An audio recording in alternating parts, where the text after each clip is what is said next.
You ever look at your life and think like Job's wife, like, why do I continue to persist? All of this that's happening, it seems like I'm being hit on the left and the right. Things are being taken from me. What is going on? Like, I don't have an explanation for all of the stuff that is going on.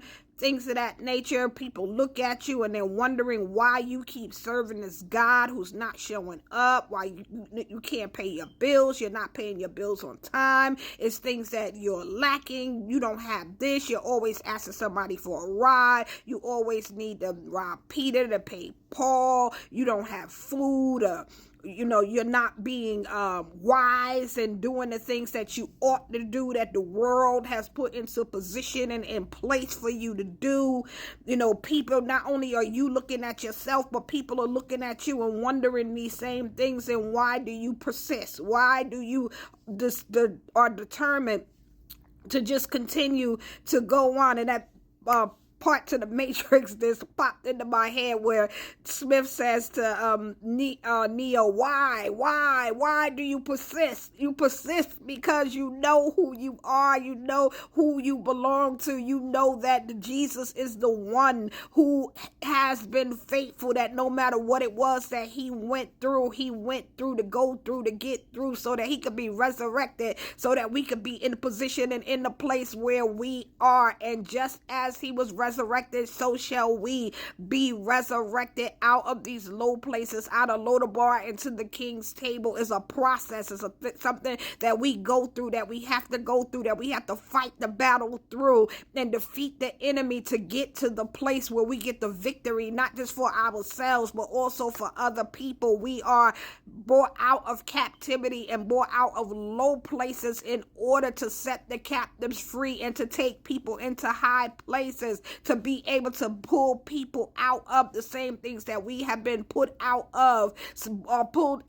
So we endure, we persist, and consistently continue to hold on and to trust and know that God has our best interests at heart, no matter how painful it is, no matter how much we have to go without, no matter what we have to go through, no matter what is said, no matter how people point the finger, no matter how people want us to conform to the ways of the world and doing things the world's way, when God says to stay on this path and follow my lead and do what it is that I've called you to do. God is equipping us for great things. We don't always see or know when it's going to come to the end, but we do know that there is a great end that God already has in store, in position, and in place for us to walk into. We can't set the captives free and be called to set the captives free and really be able to reach people when we haven't gone through anything in order to bring people out of these places that we have not been in ourselves. So we persist and we go through the things that we go through so that we get to the place of promise, the place of resurrection, the place of victory, the place to set the captives free.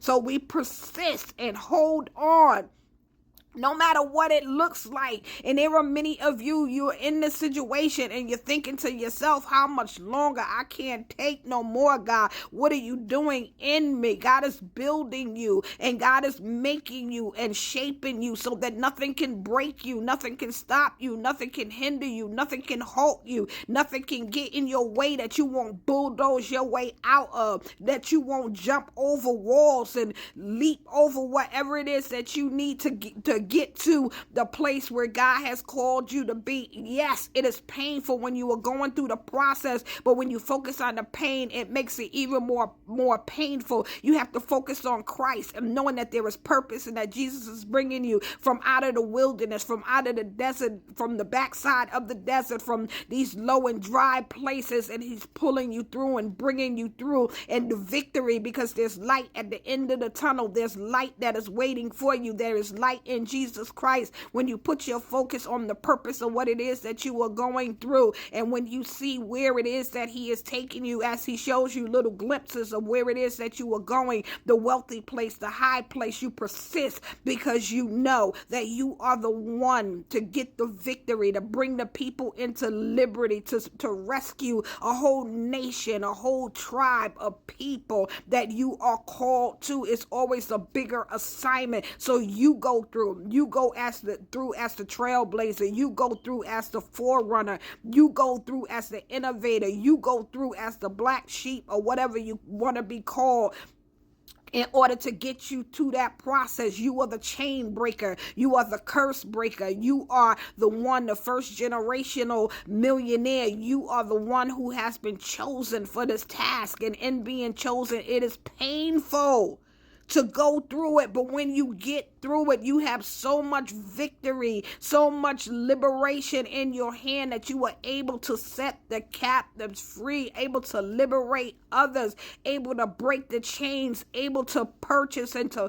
put things into position to make sure that everybody is able to eat and everybody is taken care of, and the things that God places in your hand, you'll be responsible with, and you'll use the resources for the kingdom and for the purpose that God have put them in your hands. So it's painful that you go through the lack, that you go through the want, that you go through the days of not eating, the days of not knowing how you're going to pay your bills. You rob Peter to pay Paul and go through all of these things, but it's all worth it. Because in the end, it's not about you. It's the bigger picture. Unless a grain of wheat falls to the ground and dies, and that is what it is you are going through and walking through. The valley of the shadow of death. So that you fear no evil. And so that you get to the place where God prepares a table before you in the presence of your enemies. But it also brings you into a wealthy place where that one grain of wheat that fell to the ground is now springing up and bringing forth wheat throughout the whole field. Because of what you had to go through. So why do we persist? You persist because you're built to persist. Because it's in you to persist. Because the purpose, the call of God on your life is to persist. Because it's not just about one person. It's about your children, your children's children. Your children's children's children. It's about your family, pulling your bloodline out of some things. It's about you being the first, but not the last, to build on, to leave a legacy for your children, your children's children, your successor, to come behind and to continue to build on the first millions that you received and turn those millions into billions. It's always a greater purpose, always a greater assignment. Why do we persist? Because we choose to. Why do we persist? Because we were chosen to. Why do we persist? Because there's a greater purpose for the persistence. And when we don't make it through, the labor goes on to the next generation.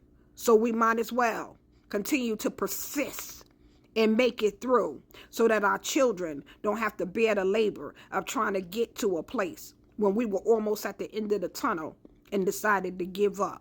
Persist is bigger than you. Be blessed.